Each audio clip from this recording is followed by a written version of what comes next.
स्वागत है मेरे यूट्यूब चैनल स्टडी लवर पे। तो आज हम लोग आपको एक इम्पॉर्टेंट चैप्टर, सबसे पहला हिस्ट्री का chapter 1 rise of nationalism Europe को बहुत ही एक वन शॉट के अंदर पूरा क्लियर कर देंगे। ठीक है, तो देखो ये चैप्टर स्टार्ट होता है सबसे पहले एक पेंटिंग के साथ। फ्रेडरिक सोडो का पेंटिंग होता है ये।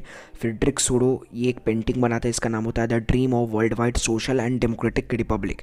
ये पेंटिंग को 1848 के द्वारा उसी जो फ्रेडरिक सोडो होता है वो एक फ्रेंच आर्टिस्ट होता है जो वो पेंटिंग को बनाता है। इसमें क्या होता है, 5 पॉइंट याद रखना है। सबसे पहला पॉइंट कि ये पेंटिंग में जितने बहुत सारे कंट्री एक साथ इमर्ज होते हुए आ रहे हैं, जैसे यूरोप के, अमेरिका के, फ्रांस, लैम्बार्डे, ये सब हो गया। They pass through the Statue of Liberty as they pass by it. फिर सेकंड पॉइंट लिखोगे कि in the domain of the ground there is the presence of absolutist institution, मतलब कि जो वहाँ पे जो राजा था, राजा का जो रूल था वो ख़त्म होते जा रहा है। तीसरा पॉइंट तुम लिखोगे कि द स्टैचू ऑफ लिबर्टी में क्या लिखोगे कि she bears the torch of enlightenment in one hand and the charter of rights of man in the other. ठीक है, वो कैरी की हुई थी। फिर चौथा पॉइंट इंग्लिश वाइज बता रहे हैं आपको आंसर कैसे लिख के आना है।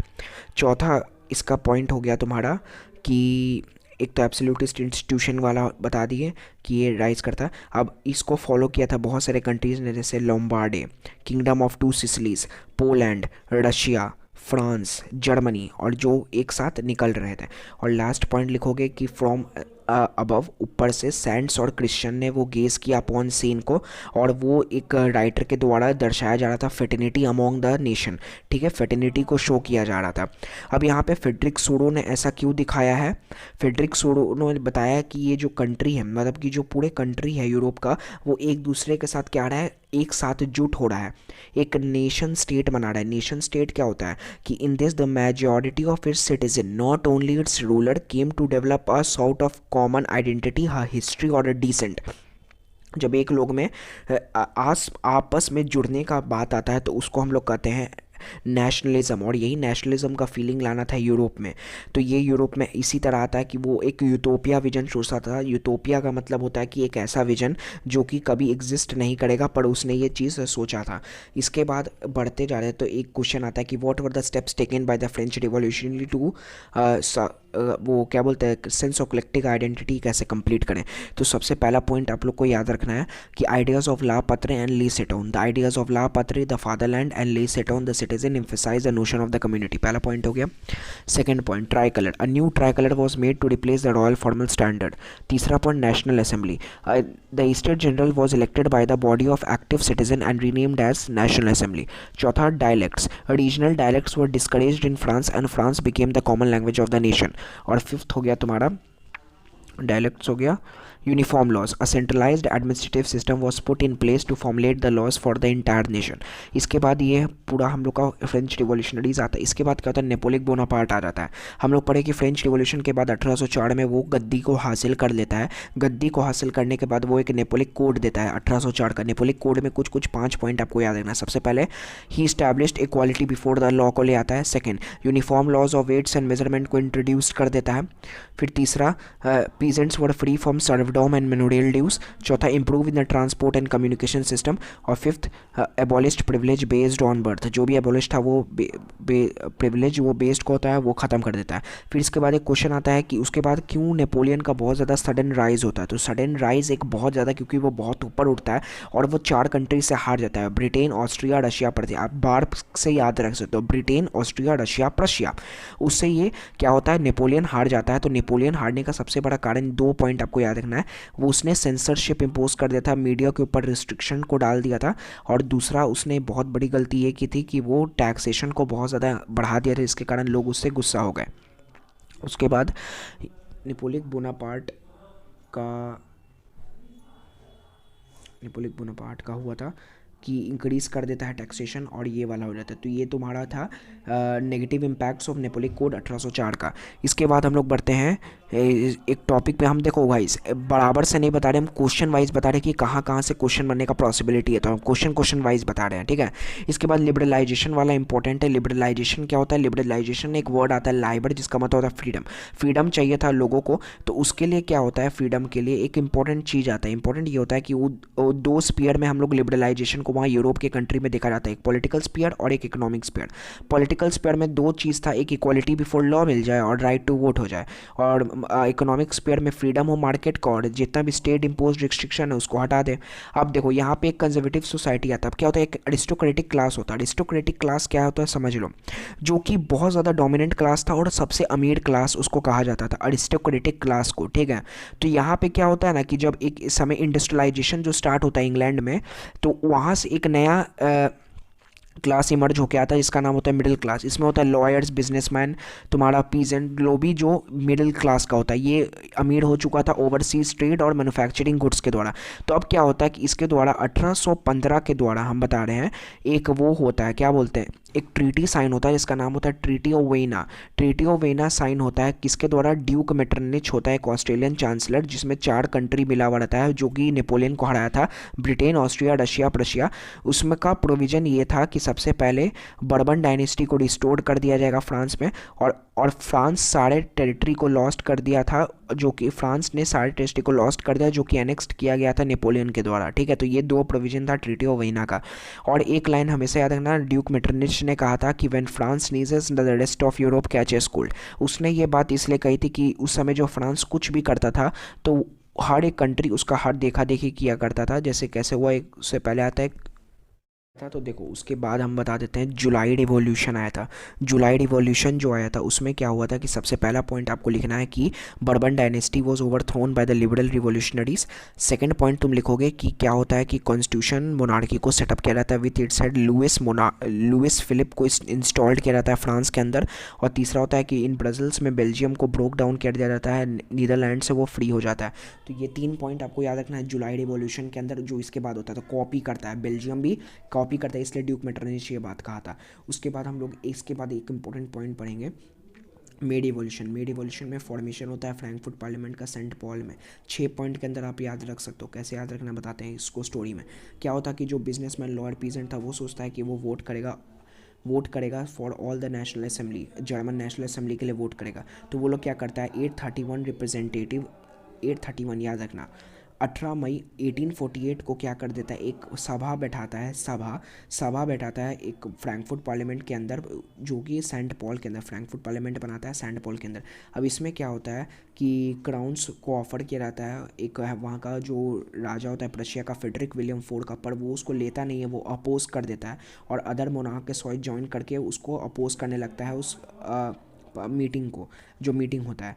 तो अब इसमें क्या होता है कि पार्लियामेंट जो होता है वो लॉस्ट कर देता है सपोर्ट ऑफ द वर्कर्स, और अंत में क्या होता है कि ट्रूप्स आता है और उस फोर्स को डिसबैंड कर देता है, और यहीं से क्या होता है, फॉर्मेशन जो था फ्रैंकफर्ट पार्लियामेंट ख़त्म हो जाता है। अब इसके बाद हम लोग रिवॉल्यूशनरीज़ का पढ़ेंगे, उससे पहले हम लोग कंजर्वेटिज़म पढ़ लेते हैं। अब क्या होता है, बीच में सोसाइटी जो था यूरोप में वो आया था, एक कंजर्वेटिज़म आ गया था। कंजर्वेटिज़म क्या होता है, 1815 में आया था, सेटअप किया गया था यूरोप के अंदर। ये क्या था कि जो पुराने ख्यालात के लोग थे जो चाहते थे कि कोई भी चेंज ना हो, आप socialism in Europe and Russian revolution में पढ़े होंगे, वो पहले ख्यालात के लोग थे जो चाहते थे कि कोई भी चेंज नहीं होना चाहिए। तो ये हुआ था तुम्हारा कंजर्वेटिज़म। ये सब आपको याद रखने वाला डेटा है, ठीक है। रहा था कि वहाँ से एक वो आता है, क्या बोलते हैं कि इटालियन रिवोल्यूशनरी आता है, इसका नाम होता है गज़ेम मज़ीनी। यहाँ पे गज़ेम मज़ीनी का पहले थोड़ा सा बात कर लेते हैं। वो 1807 में ग्यूना के अंदर बॉर्न हुआ हुआ आदमी रहता है, ठीक है। गज़ेम मज़ीनी क्या करता है, 1807 में बॉर्न होता है।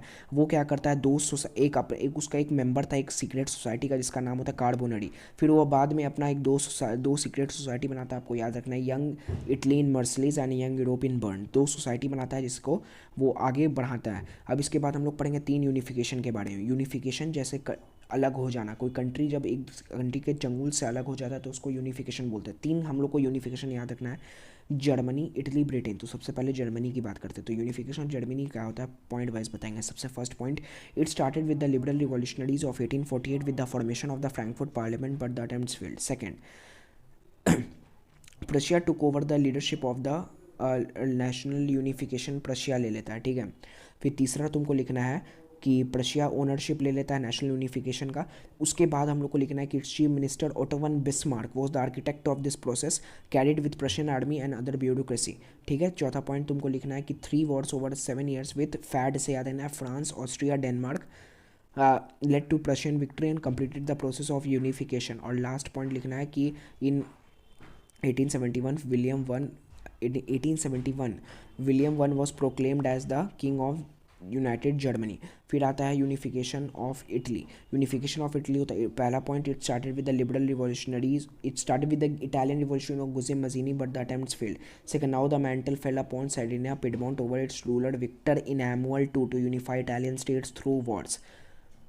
फिर इटालियन स्टेट्स थ्रू वॉर्स याद रखना पड़ता है।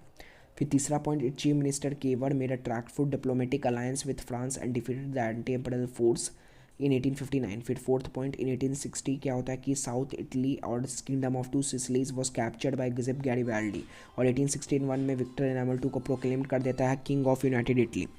अब इसके बाद हम लोग आगे बढ़ते हैं, इसके बाद हम लोग आगे बढ़ेंगे यूनिफिकेशन ऑफ इटली इंग्लैंड का। तो इसमें पहले याद रखना है कि it was a long drawn out process. Second point याद रखना है कि the English parliament lost the power, English parliament has lost the power from the monarchy, has seized the power from the monarchy in 1688. फिर in the act of union between 1707 between England and Scotland led to the Prussian victory. sorry the Act of Union between England and Scotland led to the formation of the United Kingdom of Great Britain. United Kingdom बन जाता है Great Britain का, United Kingdom बन जाता है form of Great Britain. फिर after the failed revolt led by Wolfe Tone and its Irishmen 1798 and its Irishmen के द्वारा बनता है Wolfe Tone and its Irishmen. England को फाइनली इनकॉर्पोरेट कर दिया जाता है फ्रॉम यूनाइटेड किंगडम इन 1801। और लास्ट पॉइंट बहुत इंपॉर्टेंट है, a new English culture was formed through the propagation of a new British nation was forged through the propagation of a dominant English culture. तो ये पूरा यूनिफिकेशन होता है। इसके बाद हम लोग को पढ़ना है visualising the nation. Visualising the nation में हम लोग को पढ़ना है एलिगरी। इसके पहले हाँ 2 टॉपिक अभी बचा हुआ है, 2 टॉपिक हम लोग इसके बाद बताएंगे। इसके बाद हम लोग का बचा हुआ है 3 टॉपिक इसके बाद बचेगा। Visualising the nation. Visualising the nation में पहले हम लोग पढ़ेंगे एलिगोरी शब्द होता क्या। एलिगोरी का मतलब होता है कि व्हेन एन एब्स्ट्रैक्ट आइडिया, कोई भी abstract idea, greed, envy, freedom, जब उसको एक आदमी के द्वारा उसको पोर्ट्रे किया जाता है तो उसको हम लोग एलिगोरी बोलते हैं। 2 एलिगोरी हम लोग को पढ़ना है, एक होता है मेरिन और एक जर्मेनियम। मेरिन फ्रांस का एलिगोरी होता है जिसमें करेक्टरिस्टिक रहता है कि वो कॉकेड लिबर्टी का उसमें कैप है, रेड कैप है, कॉकेड है, जो कि उसको यूज़ किया जाता था इन द स्टैम्प्स। फिर कॉइन्स के अंदर मार्क्स किया जाता था, उसके इमेजेस को मार्क किया जाता था कॉइन्स और स्टैम्प्स के अंदर। फिर आता है मेरा मेरेन हो गया। ये प्रसाद लाई है, खाओ ना। प्रसाद क्यों ले आई है? आया है कहाँ है? वो क्या हो गया था कि मैं थोड़ा बीच में चल गया था। तो चलो स्टार्ट करते हैं आगे। अब हम लोग को बात करना है कि जर्मेनिया के बारे में। जर्मेनिया जो था जर्मनी का एलिगोरी था, ठीक है। उसका एक हमको याद रखना है कि वो वियर करता था ओक लीफ, जहाँ पे ओक हीरोइज्म और जस्टिस के लिए स्टैंड होता था। ये इंपॉर्टेंट है, ये आपको पढ़ा हुआ रहना चाहिए, ठीक है। ये था मेरा विजुलाइजिंग द नेशन, आपको याद रखना है। इसके बाद हम लोग इंपॉर्टेंट टॉपिक आ रहे हैं रोमांटिसिज्म पे। रोमांटिसिज्म क्या था? अब देखो इतना लड़ाई झगड़ा हुआ, ठीक है, पर हम लोग को नेशनलिज्म का फीलिंग लाना था लोगों तक, ठीक है। तो लोगों तक नेशनलिज्म का फीलिंग तब आएगा जब लोग एकजुट होंगे। एकजुट कब होंगे? लड़ाई से। देखो टेरिटोरियल एक्सपैंड करने से ये सबसे उतना नेशनलिज्म नहीं आ रहा था। तो वहाँ के रोमांटिक आर्टिस्ट ने सोचा कि हम अपने आर्ट फॉर्म्स, पोएट्री, लिरिक्स के थ्रू क्या करेंगे, लोगों को एकजुट करने की कोशिश करेंगे। तो उस मोमेंट को कहा गया रोमांटिसिज्म, जो कि एक नेशनल सेंटिमेंट की फीलिंग को लोगों तक जागरूक करता रहा, ठीक है। अब इसमें होता क्या है कि इसमें तुमको याद रखना है कि रोमांटिसिज्म जो था एक था, एक कल्चरल मूवमेंट था जो कि साउट करता था to bring the feeling of national sentiment among people. It brings the feeling of nationalism in people through poets, arts, poetry. तीसरा याद रखना कि a German philosopher name Johann Gottfried ने क्या किया था, प्रोड्यूस किया था das Volk, which means a German culture is to be discovered among common people में डिस्कवर किया जाए जर्मन कल्चर को। फिर कैरल कर्पेंस्की का नाम आपको याद रखना है कि Karol Kurpinski celebrated the national struggles through his operas, musics के थ्रू वो किया। और लास्ट पॉइंट याद रखना, language too played an important role is nationalist sentiment को बढ़ाने के लिए। लैंग्वेज भी एक बहुत ज़्यादा इंपॉर्टेंट रोल प्ले करता है नेशनलिस्ट सेंटिमेंट को बढ़ावा करने में और मदद करने में। तो ये मेरा रोमांटिसिज्म वाला टॉपिक था। अब आ जाते हैं हंगर हार्डशिप रिवोल्ट। अब एक समय आ गया था 1800 मिड 19th सेंचुरी के पहले का बात है, हंगर हार्डशिप रिवोल्ट आ गया था कहाँ पे तुम्हारा यूरोप में, जहाँ पे पेरिस में एक हो जाता है बैरिकेड्स किया जाता है, वहाँ पे फूड ना प्रॉपर एक्यूट शॉर्टेज हो जाता है फूड का, जिसके कारण क्या हो जाता है, बैरिकेड्स लगा दिया जाता है, लड़ाई होता है। और एक सिलेसिया एपिसोड होता है 1845 का, बहुत ही इंपॉर्टेंट, इससे क्वेश्चन आता है। ये जो सिलेसिया एपिसोड होता है ये बिटवीन होता है कॉन्ट्रैक्टर्स और वीवर्स। अब होता क्या है कि जो वीवर्स होता है, कॉन्ट्रैक्टर होता है, वो बोलता है कि आपको इतना काम, आपको मेरे लिए वीवर्स के कॉटन टेक्सटाइल में इतना आपको बना के रखना है। पर लास्ट में वो क्या करता है, आप उसके पेमेंट को रिड्यूस कर देता है वीवर का, जिसके कारण वीवर गुस्सा हो जाता है, काम इतना करते हैं पर उनको पेमेंट सही नहीं मिल पाता है, जिसके कारण एक रिवोल्ट होता है between the weavers to the contract. पर वो ज़्यादा फ़ायदा नहीं करता है। यहाँ पे कॉन्ट्रैक्टर्स बहुत मारे भी जाते हैं, गाँव तक वो भागते हो तो उनको मारा भी जाता है वीवर्स के द्वारा। तो ये उतना बड़ा मूवमेंट जाता है नहीं। पर हाँ, एक मोमेंट हुआ था सिलेशिया एपिसोड जो आपको याद रखना है। फिर बाल्कन रीजन के लिए आपको दो टॉपिक याद रखना है, एक है नेशनलिज्म, एक है इंपीरियलिज्म। अब देखो तुम लोग समझोगे, पहले नेशनलिज्म का मतलब होता है राष्ट्रवाद, राष्ट्रवाद मतलब पीपल के द्वारा हम लोग क्या कर रहे हैं, हम लोग नेशनलिज्म यानी कि एकजुट होने की भावना लोगों तक दे रहे हैं। अब देखो, अब क्या हो कि अगर नेशनलिज्म एक्सिस में अगर किसी कंट्री में हो जाता है तो वो इंपीरियलिज्म कॉज कर देता है। अब जैसे फॉर एग्जांपल, अगर मेरा एक बच्चा है, ठीक है, अगर हम बोलते हैं कि मेरा बच्चा अच्छा है तो इसमें कोई दिक्कत नहीं है। पर अगर हम ये बोलते हैं कि मेरा बच्चा ही सबसे बढ़िया है, सबसे बढ़िया तेज मेरा ही बच्चा है, तो वो इंपीरियलिज्म का फॉर्म हो जाता है। और एक और एग्जांपल समझो, अगर मान लेते एक कंट्री में सब लोग एकजुट हैं, तब वो क्या करते हैं, वो सोचते हैं कि हम ही सबसे बढ़िया हैं, वो कंट्री अपने में सोचती है और वो क्या करती है, दूसरे कंट्री को हड़प लेती है अपने साथ, अपने कैप्चर कर लेती है दूसरे कंट्री को भी अपने नेशनलिज्म। तो वो axis of nationalism imperialism cause कर देता है। और एक होता क्या है कि एक बाल्कन रीजन होता है, बाल्कन रीजन में